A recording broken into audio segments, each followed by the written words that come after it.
Hello बच्चों, अब हम चौथी सीरीज़ को कवर करेंगे। ये आपकी लास्ट सीरीज़ होगी। इसके बाद आप अच्छे से अपनी प्रिपरेशन करिएगा। क्वेश्चन नंबर 1 पढ़ लेते हैं। व्यवहारवादी आंदोलन कब शुरू हुआ था? व्यवहारवादी आंदोलन ट्रेडिशनल अप्रोच के बाद शुरू हुई एक विचारधारा है जो दूसरे विश्व युद्ध के बाद शुरू हुई थी, जिसके आपको प्रतिपादक भी पता है। चार्ल्स ई मेरियम व्यवहारवादी आंदोलन को शुरू करने वाले विद्वान थे। क्वेश्चन नंबर 2, निम्न में से कौन सी व्यवहारवादी आंदोलन की विशेषता नहीं है? इसमें मूल्य पर बल। सारे ऑप्शन नहीं पढ़ते हैं, आप अपने एग्ज़ाम की प्रिपरेशन करिएगा। ह्यूमन नेचर इन पॉलिटिक्स का रचनाकार निम्न में से कौन है? तो आपको सबको पता है, ग्राहम वालास।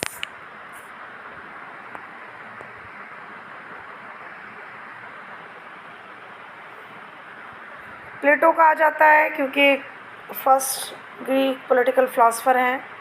पूछ सकते हैं कि प्लेटो ने जो आइडियल स्टेट बनाया था उसके लिए कितनी जनसंख्या निर्धारित की थी? तो आपको पता होना चाहिए 5040। राज्य का वे विशिष्ट तत्व कौन सा है जो उसे दूसरे अन्य संगठनों से अलग करता है? तो ये फिर बार बार ये क्वेश्चंस रिपीट होता है। कैसे भी करके दे तो आप समझ जाएंगे कि मोस्ट इम्पोर्टेंट एलिमेंट्स कौन सा है राज्य का। ये राज्य का वो कौन सा तत्व है जो उसे दूसरे अन्य तत्वों से अलग करता है? तो आपको पता होना चाहिए संप्रभुता। ये आपके एग्ज़ाम में भी आया हुआ है क्वेश्चन पेपर में।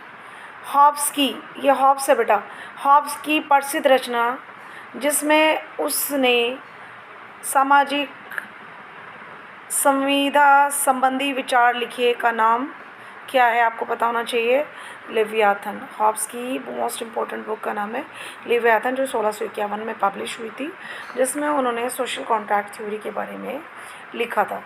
उदारवादी राज्य को निम्न कार्य सौंपते हैं। क्या कार्य सौंपते हैं उदारवादी? लिबरलिज्म, कल्याणकारी कार्य सौंपते हैं। कानून के सम्मुख समानता का अधिकार निम्न में से क्या है? तो ये आपका नागरिक अधिकार है। कानून संप्रभु का आदेश है, ये कथन किसका है? जॉन ऑस्टिन का कथन है।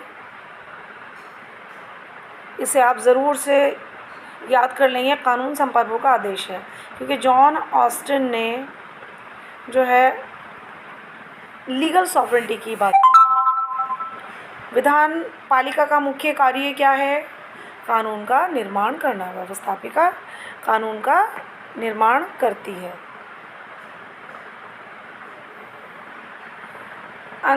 कानून का अंग्रेज़ी आपके कोर्स में लॉ है, तो लॉ का फिर ये मीनिंग पूछ लेता है कि कानून का अंग्रेज़ी शब्द निम्न में से निकला है। किससे निकला है? ये आपका लॉ शब्द से। कानून उच्चतर द्वारा निम्नतर को दिया गया आदेश और कानून की, ये आदेश है और कानून की परिभाषा किसने दी? यहाँ ये कोटेशन है, कानून उच्चतर द्वारा निम्नतर को दिया गया आदेश है। तो यह जॉन ऑस्टिन की आपकी डेफिनेशन है। जॉन ऑस्टिन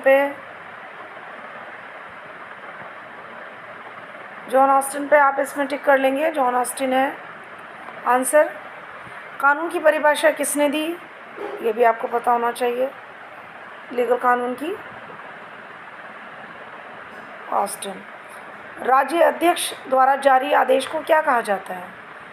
बहुत सारे आदेश दिए जाते हैं। कौन सा आदेश जो राज्य अध्यक्ष देता है, यानी आपका राष्ट्रपति, तो उस अध्यादेश को हम कहते हैं अध्यादेश। उस आदेश को क्या कहते हैं? अध्यादेश।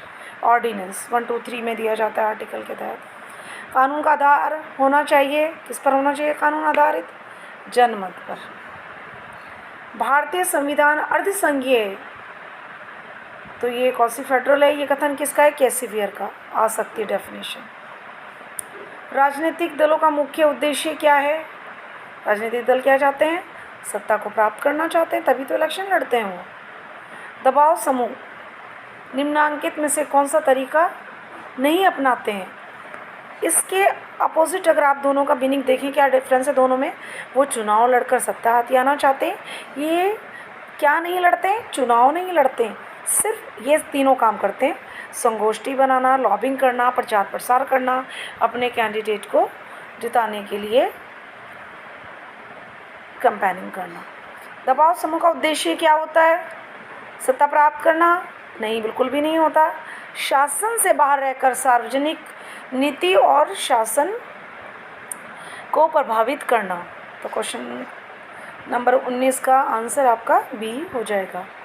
प्रोसेस ऑफ गवर्नमेंट, ये पुस्तक किसकी है? ये आर्थर बेंटले की पुस्तक है, फेमस, 1908 में पब्लिश हुई थी। इसमें ही सबसे पहले उन्होंने व्यवस्थित तरीके से प्रेशर ग्रुप की व्याख्या